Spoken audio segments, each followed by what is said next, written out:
আসবে, যারা সদা সত্য কথা বলবে, সত্যের পথে যাত্রা করবে, তারাই পরিণামে নিজের মঙ্গল আপনা আপনি ভগবান করে দেবে।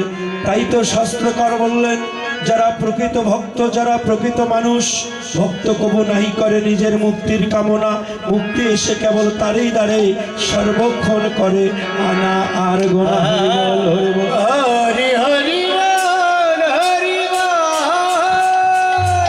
এই রাধারানী বললেন, এই যে ওমা ললিতা বিশ্বখা সখী গানে বলছেন, রাধে আর কেমন দেখেছিস বল। রাধারানী বললেন, সখী রে আমি কি আরো দেখেছি জানিস?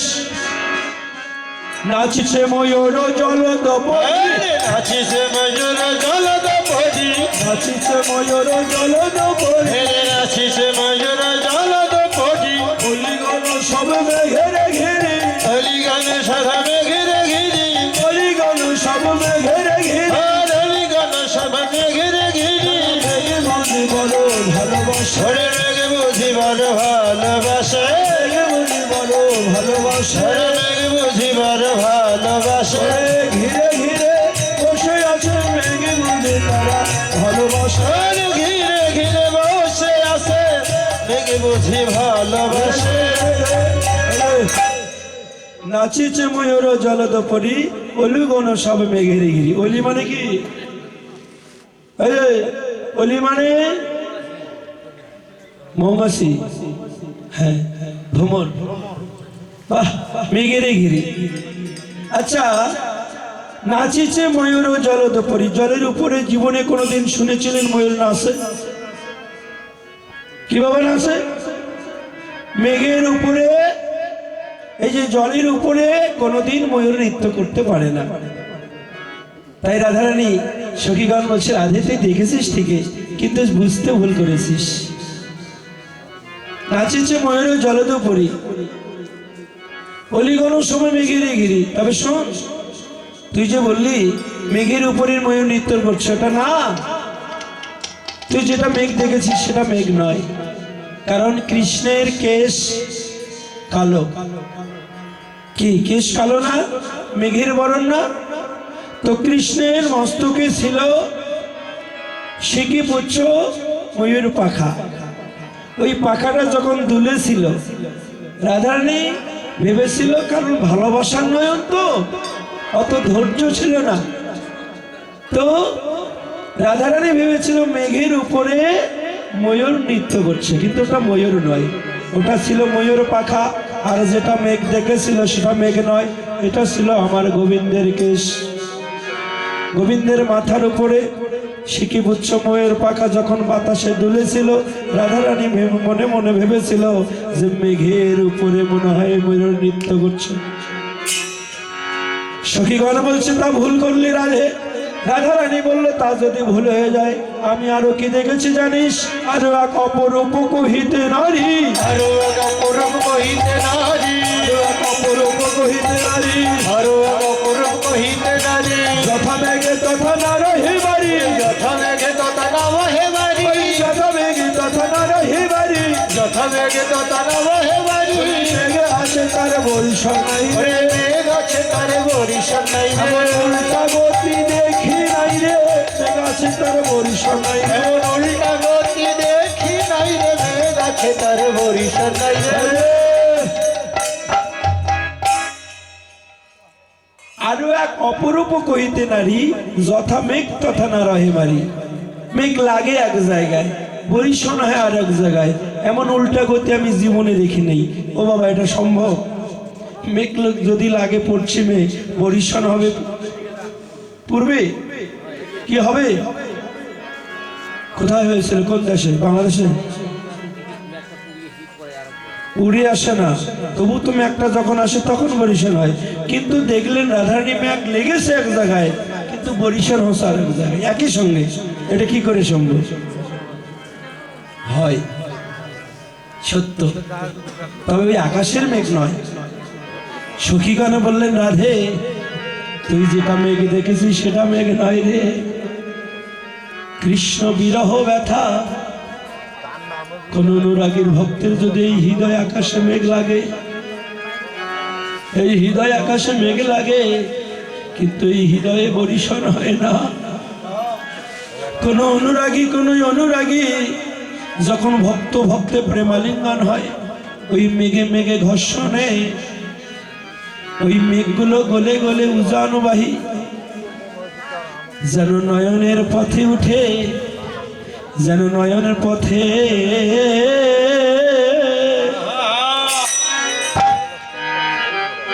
ওরে হইব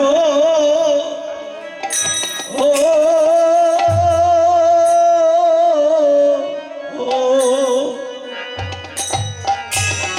ওরে হয় বরিশন যেন নয়নের পথে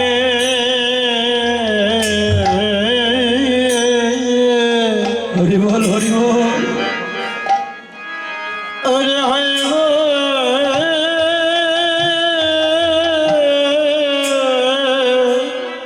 বাহ, হয় বরিশান। ওমা, যার অনুরাগের আছে নয়ন, মেঘ লাগে হৃদয় আকাশে, কিন্তু বরিশন হয় নয়নের পথে। তাই এমনি করে আজকে রাধারানী বললেন, সখীরে আমি আরো কি দেখেছিলাম জানিস? ওই একা কুম্ভ কাকে করি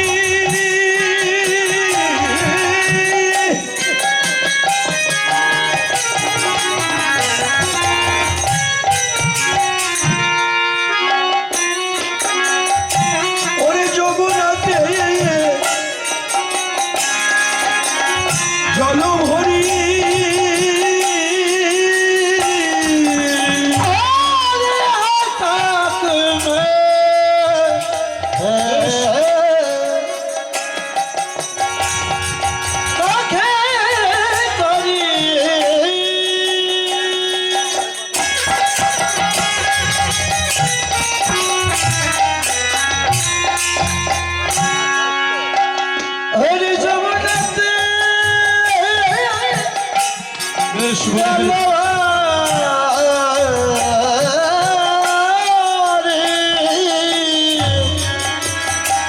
এবার জলের ভিতরে শ্যামলাই সখী সখী জলের ভিতরে শ্যামলা ফুলের রাখি বাঁধে মোহন হাতে ফুলের চোরাটি মাঠে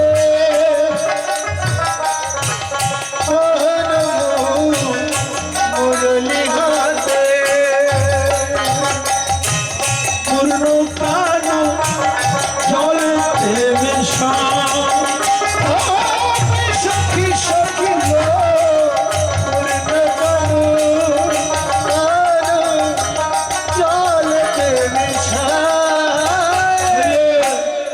পুরনো কানো আমি যখন জলেতে মিশা দেখলাম, সেই জলের মাঝে প্রাণবল্লভ শ্যামসুন্দর মনে বড় বাসনা জেগেছে যে তাকে আমি হৃদয় মাঝে জড়িয়ে রাখবো। এই যে তোমরা কেউ ভালোবাসা করেছিলেন কোনোদিন? কি বাবা আপনারা করেন নাই? করছে শিকার হবে না। না না না, মাদারগঞ্জের মানুষ খুব ভালো, একজন খুঁজে পাবে না তারা ভালোবাসা করে, ঠিক না? যাক, আরো কৃপা করি আপনারা এই পরিবার বেশি যেন আপনাদের সন্তান সন্ততি সবাইকে মানুষ করতে পারে সুন্দর পরিবেশে। তো যারা ভালোবাসা করে তারা জানে, যতদিন দেখে না মনে মনে কত বাসনা জাগে, কতগুলো কথা জমা হয়। যদি কোনোদিন একা কোনো জায়গায় পাই, সমস্ত দুঃখ বেদনার কথাগুলো সেদিন সব কিছু খুলে বলবো। কিন্তু বাবা পরীক্ষা করে দেখবেন, ওই মানুষটাকে যদি আবার কোনো না কোনো দিন একা নির্জনে একা পান, এতদিন ধরে যে বলা কথাগুলো জমা করেছিলেন সেদিন একটি কথাও বলতে পারবেন না। কে বাবা? এই যে ধরা পড়েছে, উনি ভালোবাসা করেছে, নইলে কি করে যাবে? ঠিক না? এই মানুষটাকে বের করার জন্য আমি এতক্ষণ ধরে এই কথাগুলো বললাম। তো যাই হোক, কি ঠিক বলি নাই যে ভালোবাসার মানুষকে যদি একা গোপনে কোথাও পাওয়া যায়, সমস্ত বলা কথাগুলো যেন কোথায় হারিয়ে যায়, আর বলার ধৈর্য থাকে না। তাই মনে বড় সাত জাগে, তাকে হৃদয়ে মাঝে জড়িয়ে রাখিব।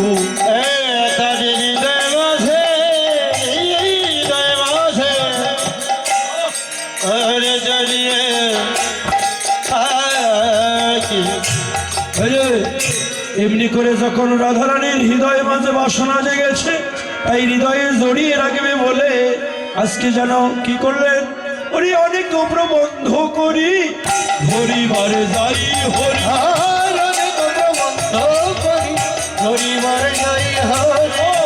ধীরে ধীরে পারো পারাইন। সখী সখী ধীরে ধীরে পারো বারাইন। আর করো মায়া চাই আর নাহি দেখিতে পাই। আর করবা যাইয়া চাই আর না দেখিতে পাই। আমি আকুল হইয়া জলেতে নামিনু। সখী রে আকুল হইয়া জলে নামিনু। আর জলেতে উঠিল তাল হারাইলা নন্দ দুলাল। আর জলেতে উঠিল তো হারাইলা নন্দলাল। লিয়াটা তুঝে সখী রে আকুল হইয়া উঠিয়া সখী রে আকুল হইয়া উঠিলা রে। যখন দর্শন করলেন, যাই হোক আমার দাদু ভাই তিনি যে দক্ষিণে দিয়ে গেলেন, যারা যারা দক্ষিণে দিয়েছেন আমি তাদের হয়ে, কারণ ভক্তের কৃপা হলে অনায়াসে ভগবানের কৃপা হয়। ভক্তের চরণতলে মিনতি করি সবাই কৃপা করবে অন্তরস্থল থেকে। যারা যারাই দক্ষিণে দিয়েছেন, ভগবান যেন সকলের মনোবাসনা পূর্ণ করে। সকলেই জানে এই পৃথিবীতে হিংসা নিন্দা বিদ্বেষ ভগবান তাদের কাছ থেকে কেড়ে নিয়ে কৃষ্ণকে কৃষ্ণ ভক্তি তাদেরকে ভিক্ষা দেয়। যতদিন জগতে মানবকুল বেঁচে থাকবে ততদিন পিতা মাতা ভাই বোন আত্মীয় স্বজনকে নিয়ে সাধুগুরু বৈষ্ণবের পদে মতি রেখে সাধুসঙ্গ করিতে করিতে অন্তিমকালে যেন তারা কৃষ্ণ কথা বলিতে বলিতে ভগবানের যুগল চরণ যেন লাভ করতে পারে।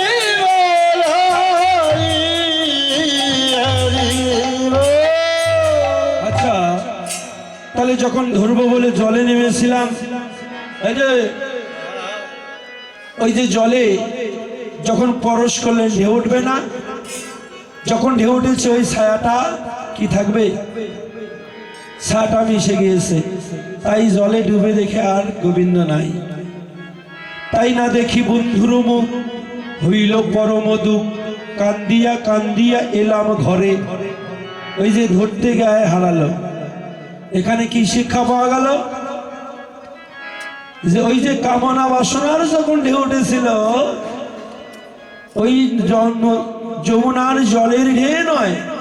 তোমরা নিজেই নিজেকে প্রশ্ন করবেন, যখন প্রথম ভালোবাসা আসে তখন নিঃস্বার্থ হয়।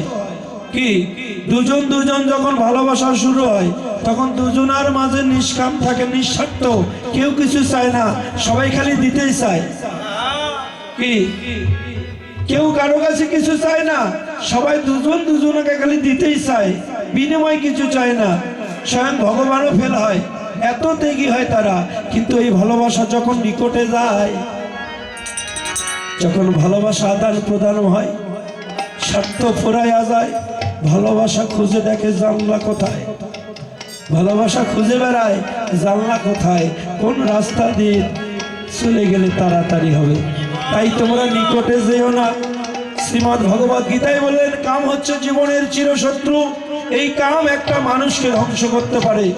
তবে তাই বলি কামকে মারি ফেলাবেন, মারি ফেলবেন, বধ করবেন না। যার দেহে কাম নাই তার দেহে প্রেম নাই। এই জগতে যে দেহে কাম থাকবে না ওই দেহটা জগতে কেউ ভালোবাসবে না, সেও কাউকে ভালোবাসবে না। তবে কাম থাকবে বাবা। এখানে একটি তত্ত্ব আছে, কামের মধ্যে থেকেই প্রেমের জন্ম। তোমরা যে প্রেমটা করছো এই প্রেমে গোবিন্দ হয়তো বা পাবে কিনা জানি না, কিন্তু যে প্রেম করলে গোবিন্দ পাওয়া যাবে সেই প্রেম আবার আলাদা। তাই প্রীতি সহজ নয়। বৈষ্ণব কবি তত্ত্ব দিলেন প্রীতি প্রীতি বিষম প্রীতি পিরিতি পিরিতি বিষম পিরিতি প্রীতি প্রীতি বিষম পিরিতি পিরিতি বিষম পিরিতি প্রীতি কেমন হয়? ওই পিরিতি কেমন হয়? এই প্রীতির কথাগুলো বলবো, কিন্তু বাড়িতে গিয়ে পালন করতে হবে। যদি পালন করেন তাহলে বলবো। কি বাবারা বলবো? পালন করবেন তো? কিন্তু শ্রবণটা বড় কথা নয়, এখান থেকে কিঞ্চিত শিক্ষা নিয়ে বাড়িতে পালন করবেন। যদি পালন করতে পারেন এই অধমের জন্ম ধন্য হবে। যারা কমিটি দীর্ঘদিন ধরে অক্লান্ত পরিশ্রম করলেন সেই কমিটিরও জন্ম ধন্য হবে। যারা যারা কীর্তন শ্রবণ করতে এসেছেন সেই ভক্তরও জন্ম ধন্য হয়ে যাবে। হরিবল। এই একজন ভক্ত যদি কর্ম করতে পারেন ওই একজন ভক্তর জন্য সবার জন্ম ধন্য হয়ে যাবে। তো যাই বৈষ্ণব কবি বললেন প্রীতি প্রীতি বিষম প্রীতি পিরিতি পিরিতি বিষম পিরিতি প্রীতি প্রীতি বিষম প্রীতি পিরিতি পিরিতি বিষম পিরিতি